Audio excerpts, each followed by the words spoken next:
lecture is brought to you by CNCB Academy of Science and Technology. Visit us at cncbacademy.com. My name is Devashish Sanyal, and this is the seventh part of the series, Packet Theory and Techniques in Quantum Computation. So let's get started. In the last part, that is the sixth part, we ended by discussing how to create entangled states using logic gates. So this was the diagram for the circuit to create entangled state using Hadamard and C0 gate. And this was the explanation, and we saw how to create a Bell state. So this was the state we created using the Hadamard and the control NOT gate. And this is a problem for you. So you can do this problem if you have understood what I have done in the last class. The problem is you construct a quantum gate to create the entangled states. So this is the entangled state you have to create. Sorry.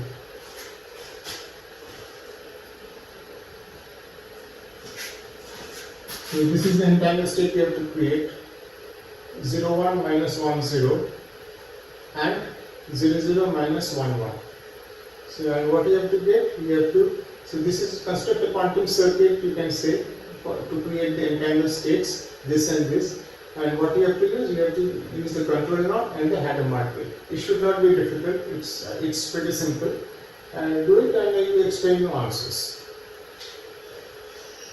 So today we are going to discuss quantum Fourier transform, QFT, and we are also going to discuss quantum phase estimation. So before jumping into quantum Fourier transform and quantum phase estimation, you have to know what is DFT, that is discrete Fourier transform. This is a technique commonly used by experimentalists.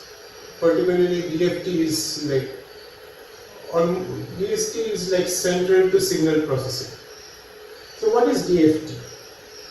DFT is a kind of Fourier series. So what do I mean by that? So here what you have is a signal versus time. So this is the continuum, but when an experimentalist records this signal or a recording device records this signal,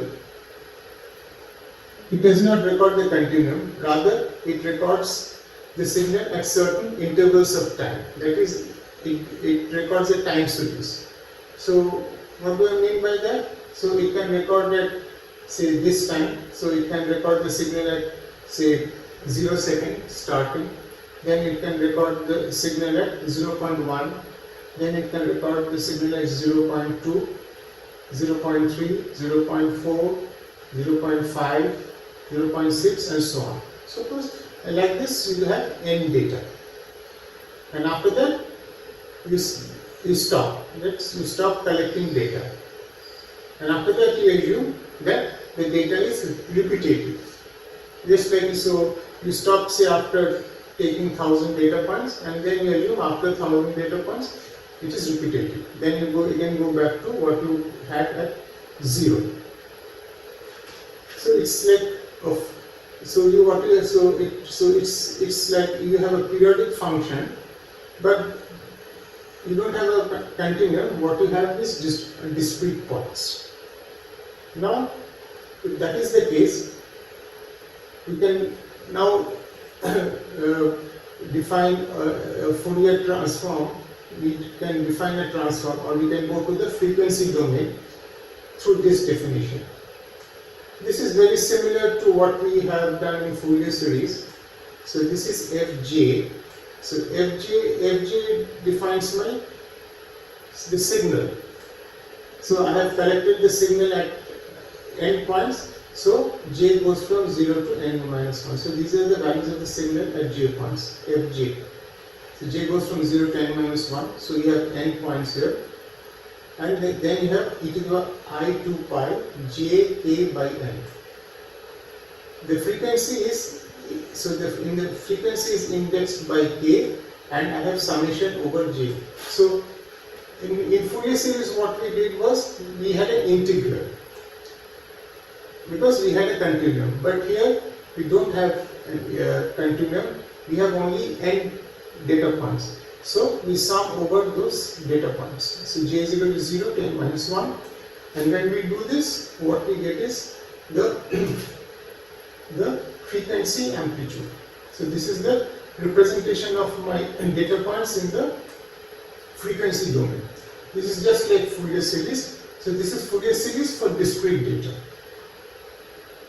And you can easily see that if this is my fk, and if I add to k n, then if you add k if you add n, then you get back fk. So that means this thing is periodic with periodicity n. That means we only need n frequencies. We need only capital N frequencies, and after that things become repetitive. So only n frequencies are relevant here. If we have fk, once we get fk, we can reconstruct the data points using the inverse discrete Fourier transform, which is j is equal to 0 to n minus 1. So this is my frequency amplitude now, and I am summing over n frequencies. The frequencies are indexed by j.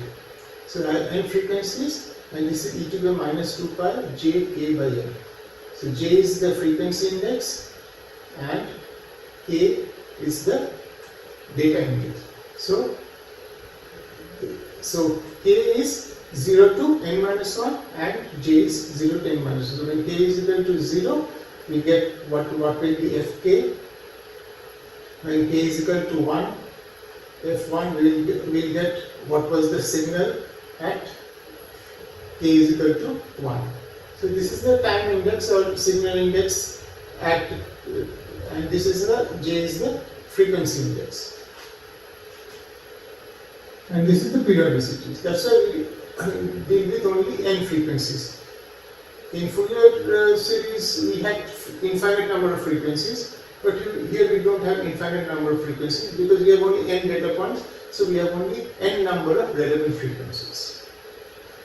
So this is my DFT, discrete Fourier transform. This is inverse DFT, and that is all we have to know.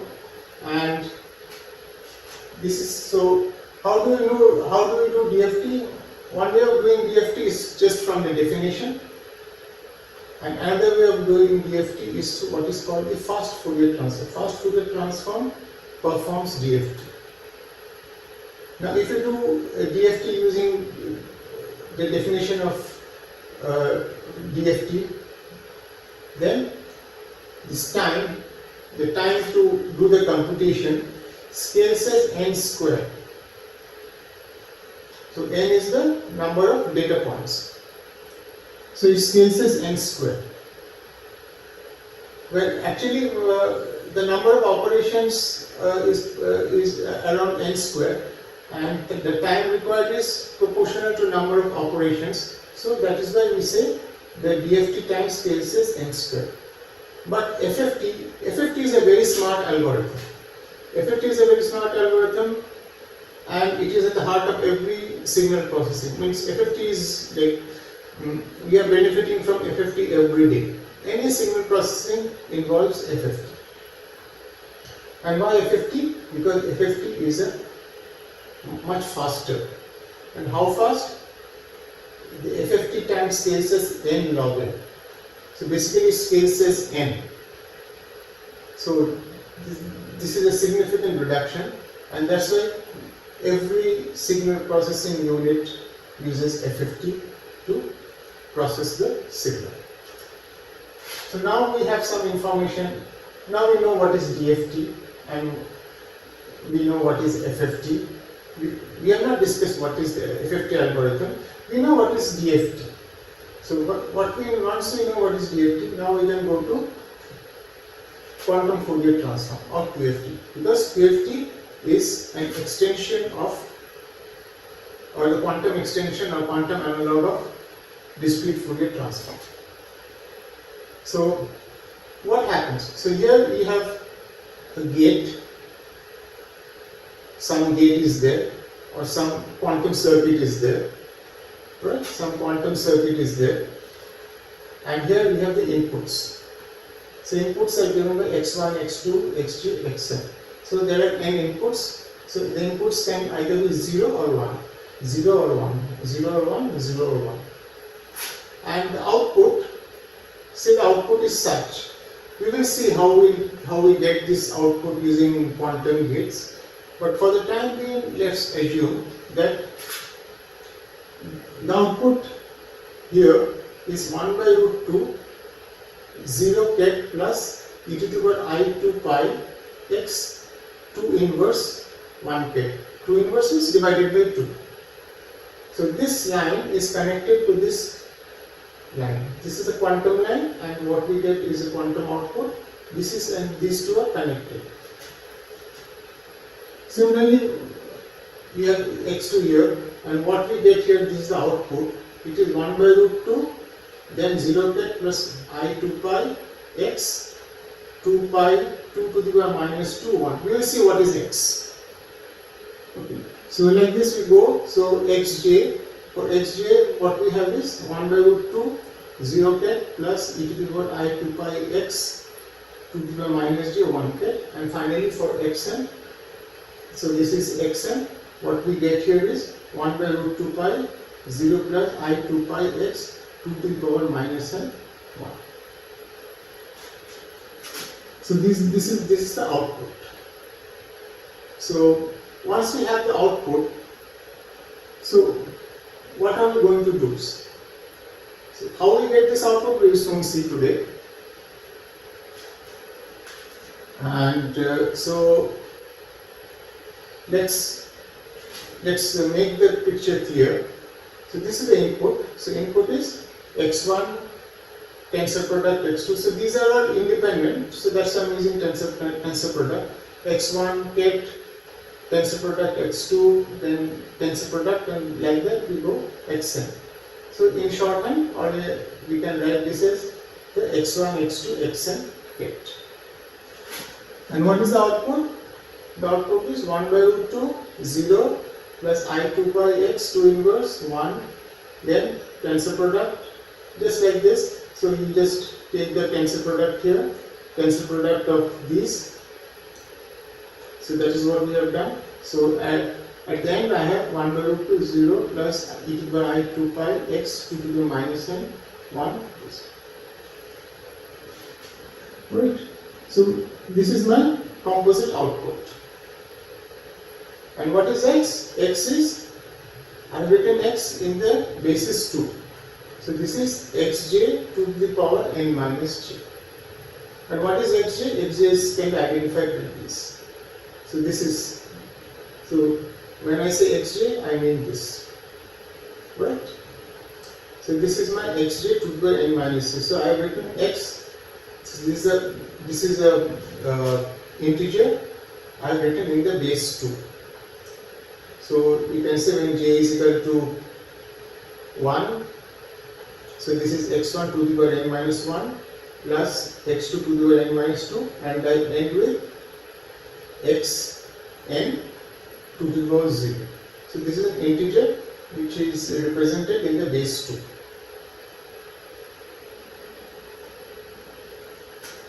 Now what are we going to show? We will show that output, that is this output, which we have written as a tensor product.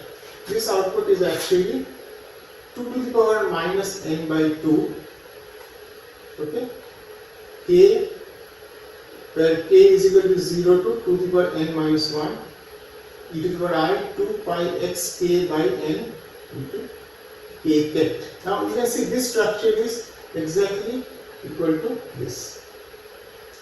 But I have forgot here one thing. I have forgot here to write 1 by root n here. So fk hat will be 1 by root n, and fk also will be 1 by root n. So I forgot to write the factor here. So there should be factor 1 by root n here and 1 by root n here. Root n means root capital N. So now if you compare this is exactly, so 2 to the power n is actually, so this I am going to show that whatever I have written there is can be actually written in this form, right? So this is now, so this is my, so this can be identified with the my data points in the DFT.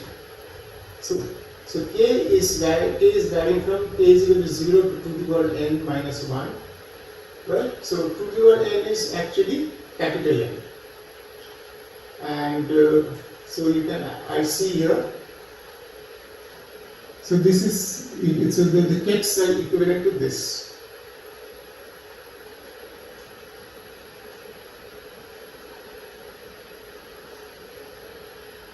And why do you say 2 to the power n minus 1? Because if you go back, how many such possibilities are there? You have, how many numbers you can get here? You can get 2 to the power n numbers from here, right? Because x can take, each x can take 0 or 1. So you have 2 to the power n numbers that you can get from here. That's why I have written k is equal to 0 to 2 to the power n minus 1. So this contains 2 to the power n numbers. We'll see the derivation, how I get k here. So if I can show this is like this exactly is in the form of a Fourier transform, but this is quantum Fourier transform because here we have kept and we are summing over all the possible values. Or we can write the output as n to the power minus half, where n is, capital N is 2 to the power small n, and this is omega is equal to e to the power I 2 pi by n. If I use this notation for omega, then this output can be written as n to the power minus half, then k is equal to 0 to k is equal to 2 to the n minus 1, omega kx by kt. And few more things we have to know is that if I divide x by, so x is the number, integer, if I divide x by 2 to the power k, so it is going to have an integer part, this is the integer part, and it will have a fractional part. So you can just go to this, and if you divide this by 2 to the power k, you can easily see that it will contain an integer part and a fractional part. The fractional part will begin with 2 in the denominator, the next one will have 2 square in the denominator, and it will end with 2 to the power k. So this is the fractional part, and on the left hand side what we have is the integer part. So if I say e to the power I 2 pi x by 2 to the power k, then what happens? The integer part, so e to the power I 2 pi into the integer part is 1. So what we are left with only the fractional part. So this is actually equal to e to the power I 2 pi x n minus k plus 1 by 2 plus dot dot dot plus x n 2k divided by 2k. So this we are going to use later on. So that's why I showed this thing to you. So that later on there is no problem or confusion. Okay, now let's go to the proof. It's not a difficult proof. So from here we are going to show something like this. So let's go. So this is how we started. So 1 by root 2, 0, e to the I 2 pi x 2 minus 1, then dot dot dot dot, and at the end we have this 1 by root 2 0 plus e to the I 2 pi x 2 to the power minus n. Or in notational form I can write this as, so 2 to the, so everywhere I can, so there are n terms, so I can take 2 to the power minus n by 2 outside, and then I have this product. So this product in notational form can be written as tensor j is equal to 1 to n, then we have 0 k plus e to the I 2 pi x to the minus j 1. So basically I am writing this thing as in the form of this notation, where j goes from 1 to n. When j is 1, I am here, I am writing down this term, and when j is n, I am writing this n. So j 1, 2, 3 to n. So this is pretty clear. So this term, so now we have 2 to the power n minus 2 tensorial product, and then what we have, so if we, the thing is, if we use clever notations, then the derivation always becomes easy. So notation is very important. If you don't use proper notations, then you will get confused. So use this notation. And what about this? Again, we are writing this thing as this thing. So we are writing as a summation.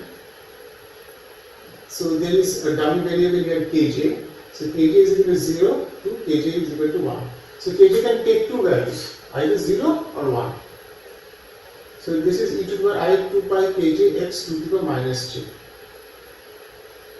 So when kg is 0, I get this one, kg is 0, I get this one, and when kg is 1, then I get this one, e to the power I 2 pi x to the power minus j, then 1.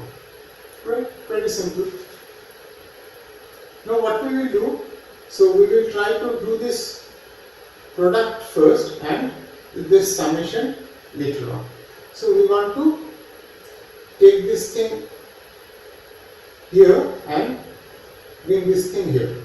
So we want to swap, but the swapping is not like you just can't take it here. You just have to be a little mindful of a few things. So when I do this swapping, so this is what I get.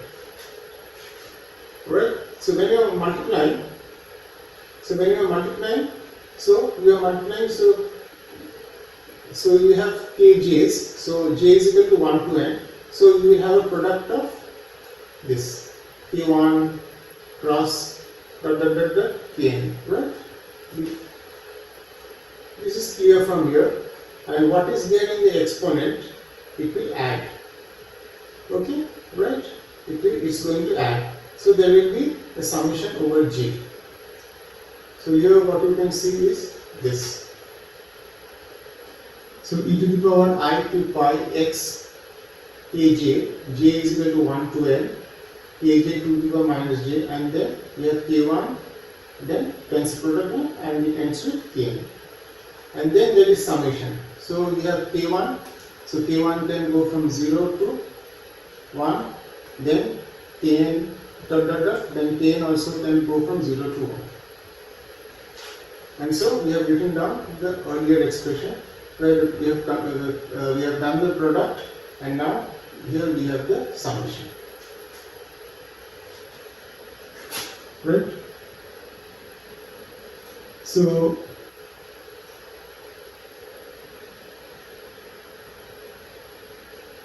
yeah, so till here is fine. So now it's not difficult. So this k1 cross k2 cross kn, this we are going to abbreviate as k1 dot k. Fine. So this is represented by this ket. So this is ket. And what about kj? So x is there. So what is kj? Kj is so kj to the power minus j. What is this? So if I divide. So here what we have to do is we multiply by 2 to the power n and divide by 2 to the power n. So when we divide by 2 to the power n, what we get is 2 to the power minus n, right? And there is a multiplication by 2 to the power n. So if I multiply 2 to the power n, this one becomes kj into 2 to the power n minus j, and that is nothing but the number, the integer k, written in the base 2 form, right? So that's why I have written e to the power I 2 pi x k. Now this becomes k, and this 2 to the power minus n, because I multiplied by 2 to the power n and divided it by 2 to the power n, and then I have this. Now this becomes very simple. So this can be identified with a number. so k1 dot dot k2 is actually, you can identify it with this k. Is it not? If all the k's are 0, that means I am 0. It means here it is, I can write here 0. If we have 0, 0, 0, 0 and the last digit is 1, then I can write this thing as 1. And if I write 0, 0, 0, 0 and the last two digits are 1 and 0, then I can write this as 2. And then this and this becomes the same. This is a number written in the base 2 form. And now what do I get? So what we get is, so instead of this summation, I can replace the whole thing by a summation over k. Okay, so k becomes 0 to 2 to the power n minus 1. So I am summing from k is equal to 0, then k1, then all this I am summing k1, k2, k3, k4 to the number 2 to the power n minus 1. So there are n numbers. Capital N numbers, because 2 to the power n is capital N. So what we have, 2 to the power n minus 2, k is equal to 2 to the n minus 1, k is 0, it is I 2 pi x, k to the n minus k. So this is exactly what we wanted to get. So this is 2 to the power, and so this is 2 to the power, so this I can write it as 1 by root capital N, because 2 to the power n is capital N, so this is 1 by root capital N, and this is k is equal to 0 to, you can say k is equal to capital N, and equal to I 2 pi x k, and 2 to the power minus n, I can, so this one goes in the denominator and I can write capital N, and this exactly becomes, looks like the Fourier transform that we had started with, discrete Fourier transform. But now this is not discrete Fourier transform, this is a quantum Fourier transform, QFT. So by that operation, we have, what we have done is, we have done a quantum Fourier transform, right? So we have gone into the frequency domain, as we call it. We have gone from the frequency domain, and this is, we have summing is over all the possible data points. So there will be n data points, because as we discussed, we will have 2 to the power small n number of, we can have 2 to the power small n number of inputs or capital number of inputs, because if you go here, so here will be 0 or 1, 0, 1, so you can have 2 to the power n possible, 2 to the small n possibilities or capital N possibilities. So these are all like my data points. This Fourier transform is invertible, like you can inverse, like you can, so I from the data points I went to the frequency domain, and again from the frequency domain I can come back to the data points. And since this is quantum version, every quantum operator is invertible. So here also we can do the same thing. So if this is my input, then we can always find a quantum circuit such that my output will be like this. Okay, we can always find a quantum circuit where my output will be like this. Okay.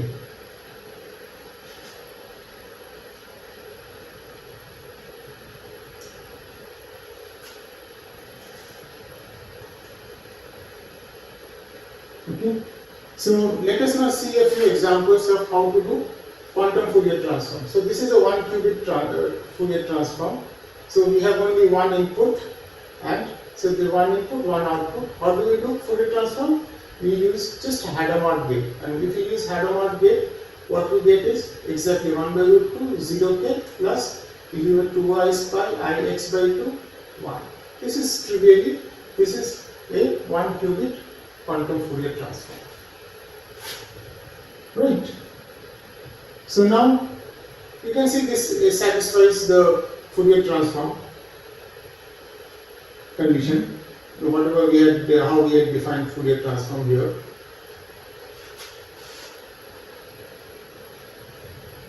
Right.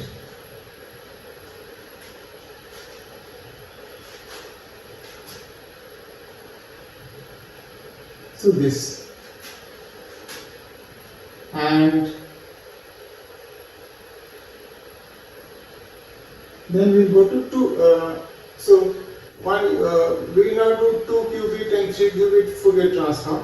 But before that, we will introduce a few more quantum gates. So this is R to the power n small n is a kind of quantum gate. Quantum gate is nothing but for us it's like an operator. So this operator is given by 1 0 0 omega capital N. Right? And what is capital N? Capital N is 2 to the power n. So if I go, so you remember what was capital N look like? So it looked like this. So let us go back again. This is capital N. Actually, if I could have put the subscript capital N. So e to the power I 2 pi by n. Right? So when I write omega, okay. So when I write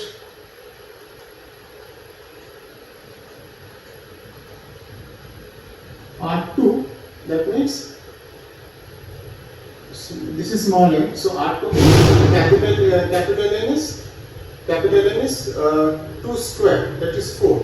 That means if I go back here, if it is small, if I write small n, so this one will be e to the power I 2 pi by 4. That means e to the power I pi by 2. Okay? E to the power. So that's what I have written. E to the power I pi by 2. Similarly, I can go to R3. For R3 means n is 3, and when n is 3, I can write. So here n is 3. That means small n is 3. That is capital N is 2 cube. That is 8.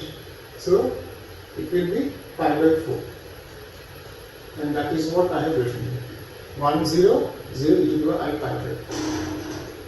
And now we can construct a 2 qubit quantum Fourier transform. So this is my input x1 and x2, and once I have x1 and x2, so how do I do it? First I use the Hadamard gate, and then I use the R2 gate. But this R2 gate is not independent, it is connected to this line. This line is controlling the R2 gate. And then this line goes through the Hadamard. So what happens? So Hadamard gate, then R2, but R2 is controlled by this x2. That means when x2 is 0, then R2 is disabled. That means R2 acts just like a identity operator. But when x2 is 1, then what happens? Then R2 is enabled and it acts like the gate. It should work. And then we have this. Okay, it goes through H. So let's see how do we get these outputs. I have written the outputs here. 1 by root 2 0 plus e to the power I 2 pi x2 by 2 1, and but how do we get this? And here we have 0 e to the power I 2 pi x1 by 2 plus x2 2 square. So let's see how do we get, and then we will try to compare the output to the one that we discussed at the beginning of quantum Fourier transform. So when H acts on x1, what do I get? I get 1 by root 2 1 e to the power I pi x1. That is, when x1 is 0, I get 1 1. So, and when x1 is 1, I get -1. Right? So this So it is 1 e to the I pi x1 clearly captures what Hadamard does to x1. And once Hadamard, it goes to Hadamard, then this R2 operator acts. If R2 operator acts, this is my R2 operator. 1 0 0 is equal to I pi by 2. Fine. But this R2 operator is not independent. It is connected to the x2 line. Since it's connected to the x2 line, that means when x2 is so, I can write it like this. This R2 operator, since it's controlled by x2 line, so when x2 is 0, that means it acts as an identity operator, 1. But if x2 is 1, then it acts like R2. Right? So we have 1 0 0 e to the I x2 pi by 2. So this also represents the controlled R2 gate. And this is my this is what we get when x1, when Hadamard acts on the x1 gate. So this is the operation. And what do I get here? This operation, if I go with this operation, what we get is this. Right? So this is, so what I get is, when I do this operation, so this is 1 and this is e to the I 2 pi x1 by 2 plus x2 by 2. So this is the gate which I get when Hadamard acts, and this is my controlled R2, and this is the final output. Okay? And what about x2? When x2 passes through Hadamard, what do I get? When x2 passes through Hadamard, I actually get this. When x2 passes through Hadamard, I will get this. Here it will be x2 and here it will be x2. Right? But you can see what I have done. So what the output I was supposed to get here, I have written it here.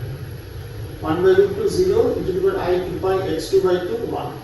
And whatever the output I was going to get here, I have written it here. 0 e to the 2 pi x1 by 2 plus x2 square 1. 1 get. That means what I have used is what is called, I have used another gate here. I have used the swap gate. So there is a swap gate which just interchanges the output. So whatever was going to appear here will appear here now, and whatever was going to appear here is going to appear here now. Now this looks exactly like this one.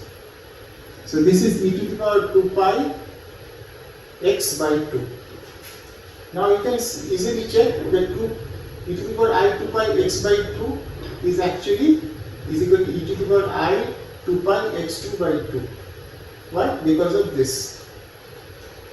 Because I have already discussed, because of this. Where did I go? Because of this. Because of these two. The integer part is suppressed, and what we are left with only the fractional part. Because of that,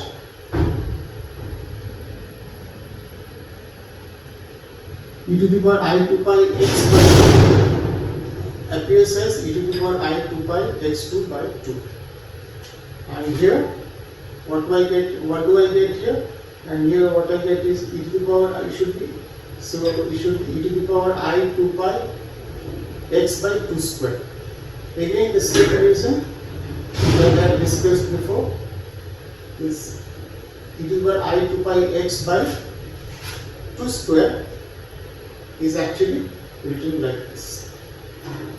Okay? Because this becomes the fractional part. Okay, this you can check. This one. This is the fractional part because it is divided by 2 squares. Everything goes into the fraction, and thus we have a 2-qubit quantum Fourier transform. And similarly, what we get is, so now we have a 2-qubit quantum Fourier transform. Okay, and now we have a 3 qubit. So this is my, this is 2 qubit. So this is again the 3 qubit quantum Fourier transform. So you can see the pattern. So this is x1, x2, x3. So here there will be a Hadamard gate. Here there will be a Hadamard gate and R2. Okay. And here what we have is H. We have R2. And these are all the phase gates, and then we have R3. So R3 is controlled by this line, X3 line, and R2 is controlled by the X2 line.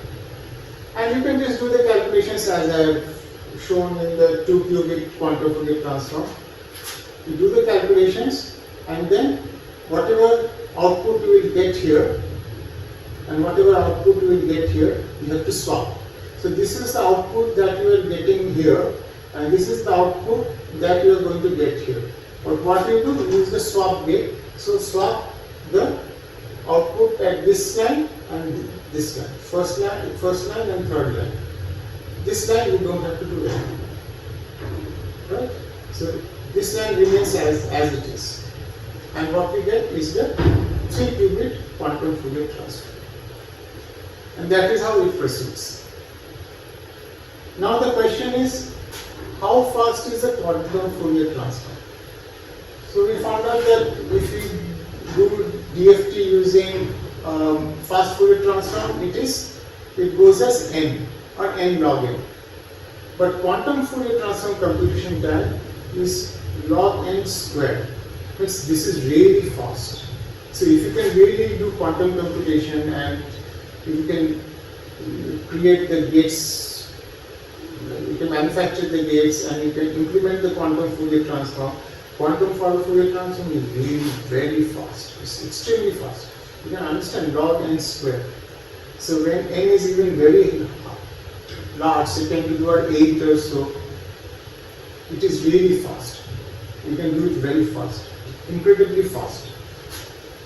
And we will see the consequence of this. So we will do an example on quantum Fourier transform in the next class. So, but today's class we will do another thing which is called quantum phase estimation, which uses the concept of quantum Fourier transform. So this is quantum Fourier transform that we did, and now quantum phase estimation. So what is quantum phase estimation? Quantum phase estimation is, you can see there is a phase estimation here. So we have to find out a phase. So what do I mean by that? So suppose you have an operator. So this one, all these things look a little abstract now, but in the next class when we do a particular problem, then you can identify or you can appreciate the usefulness of these theoretical techniques. So now here you add some ket lambda, and suppose you get e to the power I 2 pi 5 into lambda ket. That is, e to the power I 2 pi 5 is the eigenvalue of u. Okay. Then what I want to find out is this phase phi. What is this phase phi? That is the task. So that is why I said quantum phase estimation. So when you add some lambda, I get e to the power I 2 pi 5 into lambda ket, and we want to find out phi. So how do we do it? So let's see. So here, suppose we have, say, n lines. So these are all inputs 0. Okay. These are all the inputs 0, 0, 0. So there are smaller number of lines. And here we have several lambda lines. Okay. So these are all kets. So here you have a ket entering, you have 0 ket entering, 0 ket, and here I have drawn only one line, but actually this signal means this symbol means that I have several lambda inputs. But I have not written them explicitly, I have not drawn them explicitly, I have just given this notation. So there are several lambda lines. So what happens is that you take one lambda line and on that lambda line, this operator is acting 2 to the power 0 times, that is 1. You take another lambda line, and on that lambda line, this operator u is acting 2 to the power 1 times, right, or 2 times. So you can take a third lambda line, and on that third lambda line, this operator u is acting 2 to the power 2 times or 4 times. So like that, I will go to the last lambda line, and where this operator u is acting 2 to the power n minus 1 times. So you can say you can have smaller number of lambda lines.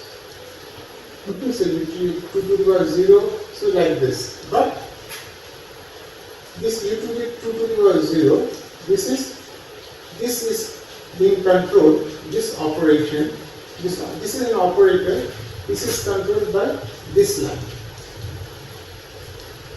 Now the operator, now this lambda line on which u2 to the power 1 acts, the operator on which, the lambda line on which u2 to the power 1 acts is controlled by this line. And like this, the lambda line or the lambda line or the lambda plate on which your u to the power n minus 1 operator acts, then that is being controlled by this line, the first line. So that is the picture. If that is the case, then what we see, this control means when this is 0, this one will be an identity operator, it will be disabled, and when it is 1, it will do its job. It will do the job of this u operator. Same here also, same logic. When it sees 0 here, it acts like an identity operator, and when it sees 1, then it's enabled, and it acts as it should. Same here also. So what happens is that when it's 0, then when there is nothing. This operator is not acting. Okay, but when it's 1, this operator is acting. This operator is acting 2 to the power n minus 1 number of times. Okay, so in 5, so here we will get e to the power I2 pi 2 to the power n minus 1 into 5. So for every operation, we get a 5 term, e to the power I2 pi 5. If it acts 2 to the power n minus 1 number of times, you will get e to the power I2 pi 2 to the power n minus 1 5. Okay, and along all these lambda lines, you will get lambda, and here we will get these terms. Similarly here, so this is connected to u2 to the power 1, so here it will be e to the power I2 pi 2 to the power 1, and here u to the power 0, so here it will be e to the power I2 pi 2 to the power 0 5. 2 to the power 0 is 1. So that is the logic. So that is how. So all these lambda lines or these state inputs are being controlled by these lines. Where you have, so this is the Hadamard. So this is the Hadamard gate. So U is going, so H is acting on U, and once H acts on U, what do I get? 1 by root 2 0 plus 1. But now, because of these operations, these phase factors are being picked up here. So let's see what does it say. So a single output like this, a single typical output can be written as 1 by root 2 kj sum over 0 to k1 e to the I to pi 5 kj 2 to the power n minus j kg. Right? So when kj is equal to 0, you have 0 here, you have 0 here. So what you have been, you have been basically having the 0 there, and when kj is equal to 1, you have I25 pi to the power n minus j, right? And we have 1 bit here. And what is j? J can take the values 1 to n. So when j is n, that means I have to the power n minus 1, n minus n, that is 1. So I am here. So this represents this. e to the power I 2 pi 5. Okay? And when j is equal to say when j is equal to say j is equal to n, then so okay, j is equal to n, and when j is equal to 1, it is 2 to the power n minus 1. So that means where am I? I am here. So a typical, so these output can be abbreviated as, but a single output can be given in this location. Okay, so it covers all the outputs. So what we have here is, so this is a single output, 1 by root 2 kj can be 0 and 1, e to the power I 2 pi kj, 2 to the power n minus j kj, but now there will be a tensor product, right? So you have to, there will be a tensor product. And the tensor product will be from j is equal to 1 to j is equal to n. So there will be a multiplication. And this we have done before. Like when we were going through the first proof of quantum Fourier transform, we have done something very similar. So I am going to go through it. So what we get is 2 to the power n minus 2, then k is equal to 0 to k is equal to 2 to the power n minus 1, and then we have e to the power I 2 pi k 5. Okay, this is what we get. This is exactly like we have done before, similar, but only thing is what we see here, that there is a factor missing here. There is a factor missing here. So there is a factor. So this k is, you can identify with this number. You can identify k with the number. K is equal to 0 to k is equal to 2 to the power n minus 1, and this phi is there. And but there is something is missing here, and that something is, let's see. That something is, there will be a factor of, so here in the denominator there will be a factor of 2 to the power n. Means in the Fourier transform, when we are talking of quantum Fourier transform, there will be a factor of 2 to the power n. So if you just go back, you can see. So here, there will be a factor of, so there will be a factor in the denominator, there will be a factor of 2 to the power n. So that thing is not there. So how do we account for it? We are very close to a Fourier transform, but we have to do a little more.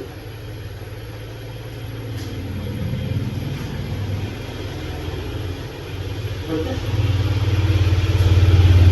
So now we have to remember, so we stopped here. Equal I 2 pi k 5. So there is a factor of 2 to the power small n missing. So let's see. Remember, phi is a fraction. Remember, because the integral part will always be give 1.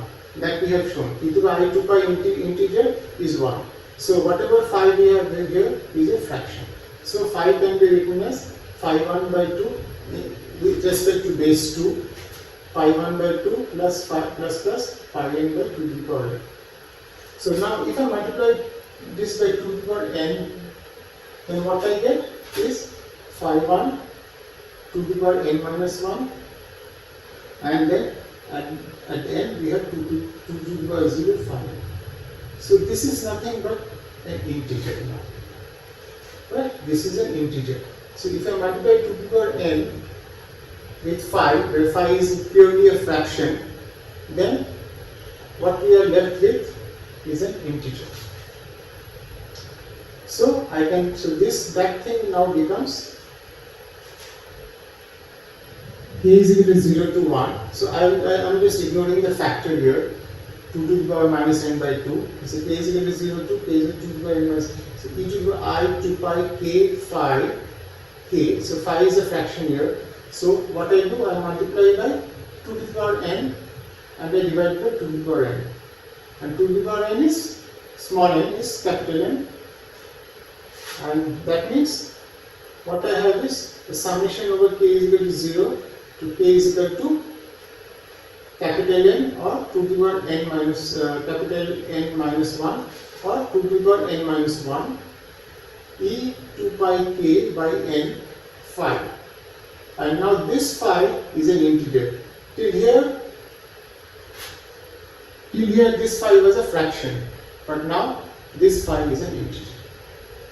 Right? And now this is exactly in the form of quantum Fourier transform. Right? And if it's in the form of quantum Fourier transform, we can now what we can do?